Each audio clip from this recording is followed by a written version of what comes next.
Welcome to the Leaders in Payments podcast, where we talk to C-level leaders from across the payments landscape. We'll be discussing the products and services that impact the payment space today, as well as trends and predictions for the future of payments. We will also hear stories from our guests about their journeys to the top.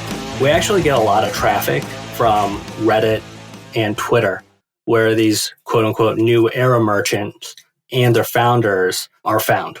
And because of our social media presence, it's really helped us gain credibility with the Stripe and Shopify merchants to a degree where now they just kind of organically see a post about chargebacks and they'll see something related to Chargeblast and then they'll sign up for our service.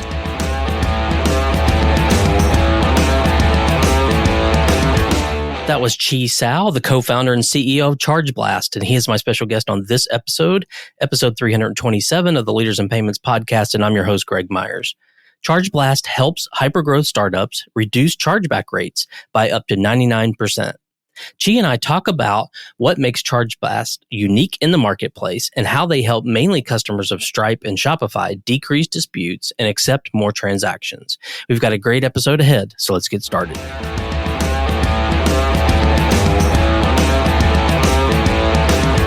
Hi, Chi. Thank you for being here and welcome to the Leaders in Payments podcast. Thanks for having me, Greg. Absolutely. Well, let's dive right in. If you don't mind, tell our audience a little bit about yourself, maybe where you grew up, where you went to school, where you currently live, a few things like that. Sure.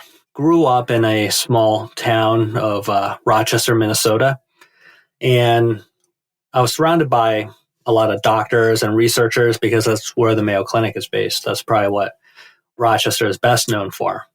And because of that, I was quite influenced to go down the pre-med route in college.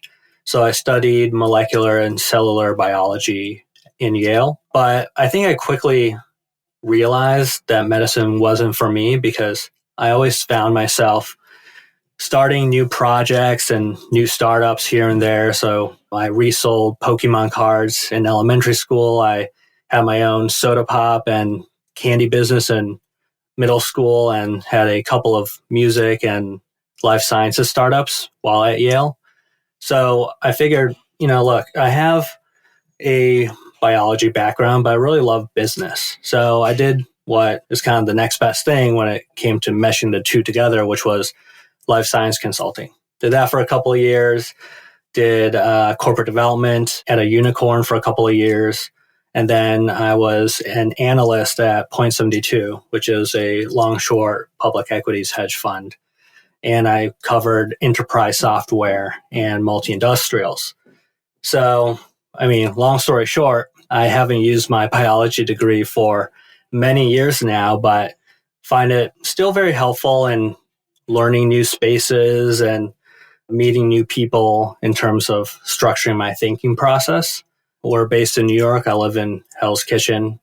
Been there for about 3 years or so and quite love it. Okay. Well, obviously you started a company called Chargeblast. So tell our audience what Chargeblast does. Yeah, absolutely. So Chargeblast helps merchants maintain their chargeback rates near 0%. We really pride ourselves on our tech-forward platform and also our white glove client service. So if you look up our Trustpilot, it's a 4.6 out of 5 stars. And every single one of the reviews, people call out our support team by name. So that's been a great differentiator for us as we do play in the field of chargeback mitigation, chargeback pre-dispute alerts. So finding these ways of adding additional value to the fundamental service has been really important for our company. Okay. And who are your typical target merchants? That's kind of how we've also differentiated a little bit in terms of positioning our business. So the traditional high-risk space is kind of known for adult nutraceuticals and online gambling. However, we took a different approach and really targeted what we call new era merchants. So subscription software businesses or subscription e-commerce businesses. Anything that really has a subscription as direct to consumer has a risk of fundamentally having a higher chargeback rate that the card networks are not comfortable with. So we've really done well by targeting folks that are on Stripe and Shopify, as those are the new era merchants that don't really know what tools are available when it comes to mitigating chargeback risk. So are you, I guess, using air quotes, official partners with them? Yes, we are official partners with Stripe and Shopify. They send us a lot of business. We send them a lot of business. So we've been working together now for almost a year, and it's really helped propel our growth. And we really value these relationships that we've built over there. Would you consider how you sort of position that as new era type businesses the vertical, or are there like traditional verticals that we usually use in payments that you kind of focus on? I consider that almost a vertical in its own, which would be just subscription merchants. And we've largely targeted these guys because, well, our background, my co-founders and I, we actually had another company that was direct to consumer subscription. So that's kind of how we got to understand the space.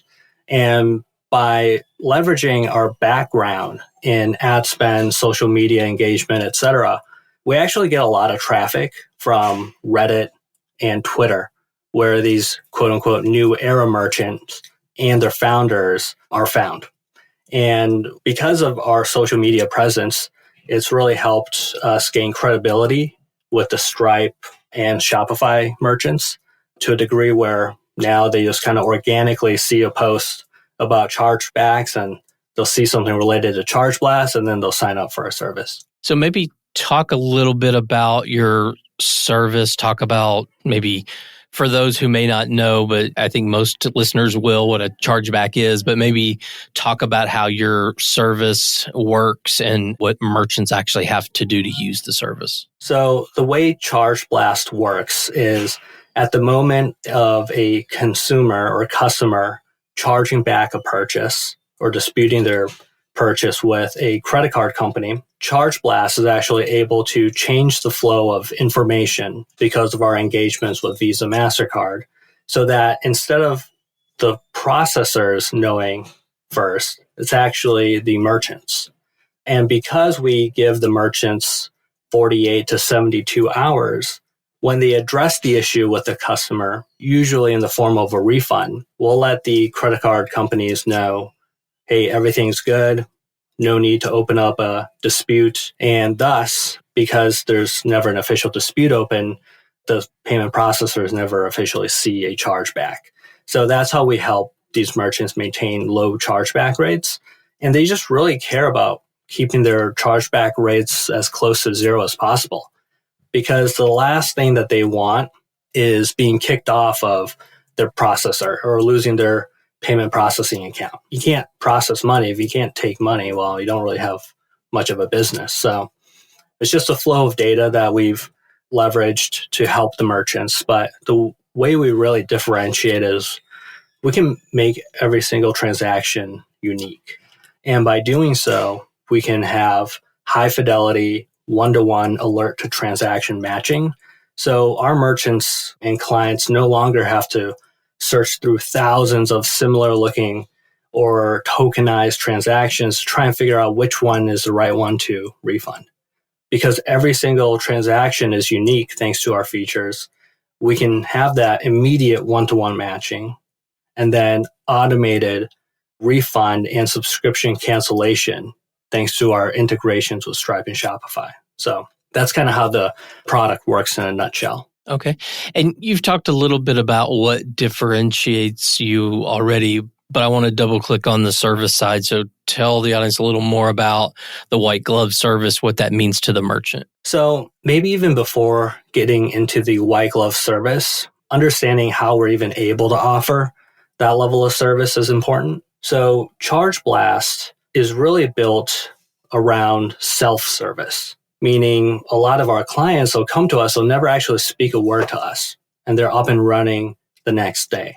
All of this is thanks to our ability to do risk underwriting and due diligence on the merchants because we have deep integrations and partnerships with Stripe and Shopify. And because around 80% of our business is actually self-serve, the remaining 20% we can provide additional attention to whenever they have issues. So that is one big factor right there, is our ability to concentrate on the larger clients that may need more tailored solutions. And then we have our support team, who absolutely is fantastic. I cannot say it enough. They're based out in the Philippines, but they work 24/7. And our response times to a first inquiry, or when someone types into the chat box a question for the support team, the response time is less than 30 seconds typically. So you're getting real quick service. You're getting really detailed and technical responses that, a lot of the merchants are asking for. So it's not just high level service that's really fast. It's really deep and technical service that's incredibly fast and can help a merchant resolve an issue that they have in probably less than 5 minutes. That's what our average is. Can you talk about the kind of business model? Is it a SaaS model, or how do you charge the merchants? The business model is a consumption model. So a merchant will sign up with us. They'll start receiving alerts the next day. And by the end of the month, we'll invoice them for the number of alerts that they've consumed. This is largely because of our own relationships with Visa, MasterCard being consumption as well. But at the end of the day, our ability to offer these value-added services and the white glove client service enables us to capture a premium and also offer some solutions that are actually completely subscription as well. But those services are not a very large percentage of our revenues at all. It's mostly just the alerts consumption. Okay. And where do you see, and I'll ask this kind of in a broad term, but then you can kind of narrow it down to specifically how it might affect your business, but where do you see payments headed, say, in the next 3 to 5 years? So payments is about to get much more intelligent. And I know everyone brings up generative AI, but with my co-founders and I, our first company actually was around Gen AI with OpenAI. This was just before the big Gen AI wave that happened late 22. And that's kind of how we got into this space. Is our Gen AI company had a lot of chargebacks. So payments as a whole is going to get a lot smarter, and fraud is going to get a lot smarter as well because of these Gen AI ability to detect certain patterns and output basically human level responses. You're going to see a big rise in fraud, or just generally very intelligent fraud. When it comes to the chargeback space, and we've discussed this with both Visa and MasterCard directly, there is a lot of room for Gen AI to play a role in optimization of chargeback alerts, as well as other chargeback mitigation solutions.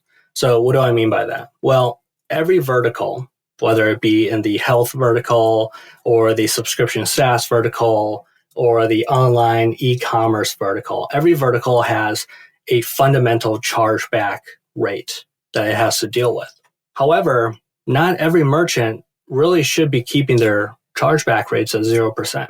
If you're keeping your chargeback rates at 0%, well, you're well below any of the risk thresholds that Visa, MasterCard have put in place, and you're refunding a lot of transactions. So we've been working with some of our clients on solutions in the Gen AI space that allow us to better tailor to their needs based on their vertical and also based on their risk appetite for where they want to keep their chargeback rates at. So we consume a lot of information of what type of cards do the merchant typically accept. Are they heavier, like weighted towards Amex, or are they more weighted towards MasterCard, et cetera? We look at the transaction volume and the average order volume and put that in the model, and the output is effectively, look, you don't need to be paying us this much for alerts. You can actually cut back on some. Let's put your threshold on receiving alerts to $100. And based off of all the historical data we have, that technically should keep you at a 0.4% chargeback rate, for example, right? Could save a merchant tens of thousands of dollars based on the size, like every month. And that creates a lot more transparency as well as confidence in the relationship that we have with the merchants, as opposed to the merchants feeling that they're getting overwhelmed with all these alerts and the bills becoming humongous, etc. We try and cut down on the bills for a merchant, and we try and offer as much value possible so that they can drive as big of an ROI as possible. And all of that is thanks to Gen AI. Okay. Are there other trends that you're seeing that are going to affect your business positively or negatively? I mean, you've got obviously, pay by bank, and maybe that becomes more of a payment method. You've got all your other kind of payment methods that are coming online. You've got crypto and Bitcoin and blockchain and all those buzzwords. Any of that affect your business either positively or potentially negatively? Yeah, absolutely. I mean, you can't charge back when it's peer-to-peer transactions, at least not with the current infrastructure. And crypto, right, definitely can't charge back there because the chain is immutable. However, this is why it's important to keep your ears to the ground when it comes to like developments in the payment space. At some point, there will be an opportunity for folks to charge back like peer-to-peer transactions. The infrastructure is just not fully built out yet. But from my conversations with folks that are pretty in the know with the space, at some point, there will be the ability to charge back, and there will be a way for folks to determine whether the chargeback was legitimate or not. And when that day comes, we'll certainly be well positioned for offering alerts and other solutions there. But something else, like that's one concern for sure, right? It's the peer-to-peer transactions. But something that we're actually quite excited about is card tokenization. A big problem in the alert space is the inability to match alert to transaction.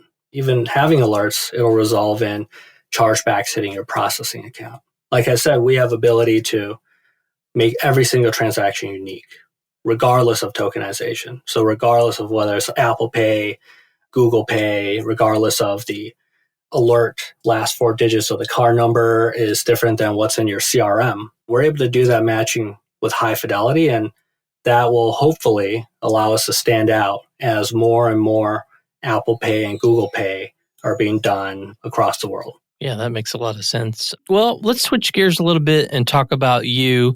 You mentioned already a little bit about kind of your career journey, but maybe let's dive into the backstory on the company. You started to tell it a little bit, but you've got some co-founders, and maybe tell the kind of startup story, what led you to actually starting this and why. Yeah, absolutely. So I really took the jump into entrepreneurship when I turned 28. So this is more of a personal thing, but in my mind, I'm hoping to have kids at 32, 33. So turning 28, I thought to myself, well, I only have 4 to 5 years, right? And I've always wanted to have my own company. I've always wanted to take a real stab at building up a legitimate, large-ish company. And 4 to 5 years, I mean, it seems like a long time, but building a company could certainly take 4 to 5 years, right? So I had this uneasy feeling on my 28th birthday where I basically determined, hey, it's kind of now or never. My background is in strategy consulting, operations, and finance. So I kind of provided myself a business school learning through my career, and I was able to wear a lot of the hats that a startup founder needs to be able to wear. So when I turned 28, I reached out to my long friend, Stephen Pederuti. That's my co-founder and CTO. And we chatted about some ideas that could be interesting, easy to spin up, easy proofs of concept, right? And we landed on kind of a direct-to-consumer subscription app idea. And we grew it quite a lot. I mentioned that it was in the Gen AI space, right? So the Gen AI wave certainly helped with that. Well, one thing led to another. Our chargebacks started increasing pretty materially. And we were really concerned, like, look, we're on Stripe. We don't want to lose our Stripe account. Stripe has an algorithm that can be kind of stringent when it comes to risk. So we were at 0.6, 0.7% chargeback rate at the time. And we were looking for solutions left and right. And we leveraged a few solutions, but we kept on seeing these chargebacks slipping through. And we were wondering to ourselves, like, what's going on here? Like, we signed up for this solution. It should basically bring our chargeback rate to nothing, but we're still seeing some chargebacks that are coming through that should have been caught. We reached out to our account executive. It took about 2 weeks for them to get back to us. And we were just on the edge of our seats the whole time because at any moment we were afraid that our Stripe account would get shut down. And I think at that moment we realized, after looking through all the available solutions at the time, we realized there was a gap in the market, whether it be big or small. We didn't know at that time, honestly. We didn't even know all the folks playing in the space at the time. But we figured, look, this company that we're working with, relatively big, for whatever reason, we couldn't get all of our chargeback alerts up and running correct. And it took about 2 weeks for us to get a response from the account executive who told us that he didn't know. So we did a little bit more digging. We understood. We did a lot of analysis on how Stripe works, and we figured out the problem.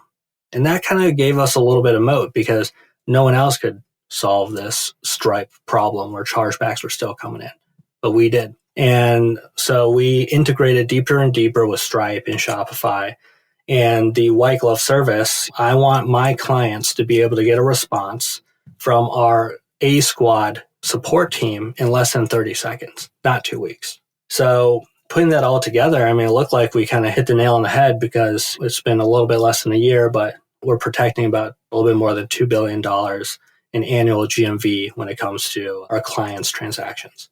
Yeah, well, thanks for sharing that story. It's always interesting to hear those that are successful typically find a problem and solve it. And sometimes that problem is one that they've had themselves.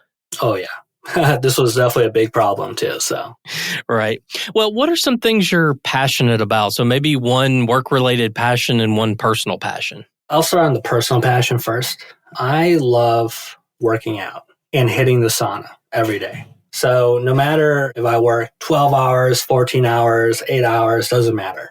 I find myself in the gym, kind of giving myself space from work.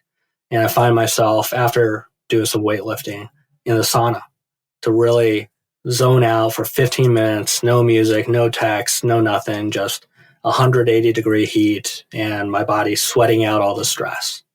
So that is most certainly one of the things I love nowadays. And when it comes to work, the thing I love about building a business is mentorship.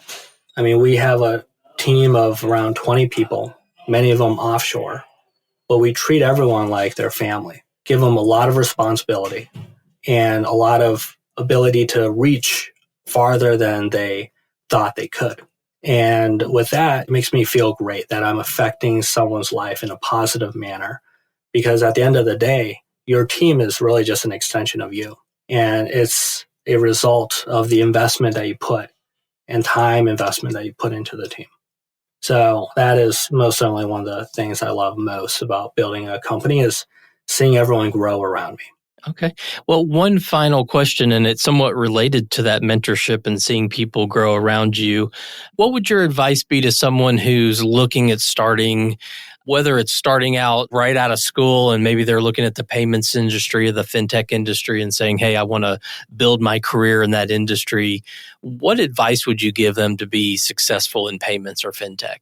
Honestly, I could use that advice, right? I don't have any background in payments or fintech until last July. But I'd say what really helped out and what enabled us to get traction is chatting with people who have 10, 15, 20 years of experience in fintech. The thing that surprises me the most, or I'm most in awe about, is the fact that there are so many folks that have been in fintech basically their whole careers. I've never seen an industry where people have just been in that industry for 10, 15, 20 years.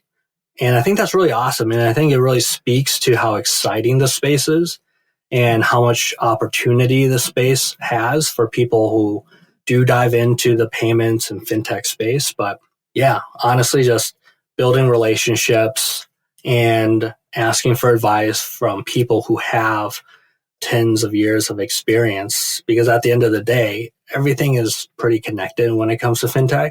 And the world is quite small, I've come to know, and in the payment space. So it's good to treat each other well, get to know each other, and don't be shy about asking for help. Well, I think that's great advice. Well, Chi, we're going to wrap up the show now, and I just want to thank you for your time. I know it's very valuable. I know a startup CEO can be incredibly busy, so I really appreciate your time, and thank you so much for being here today. And to all you listeners out there, I thank you for your time as well. And until the next story.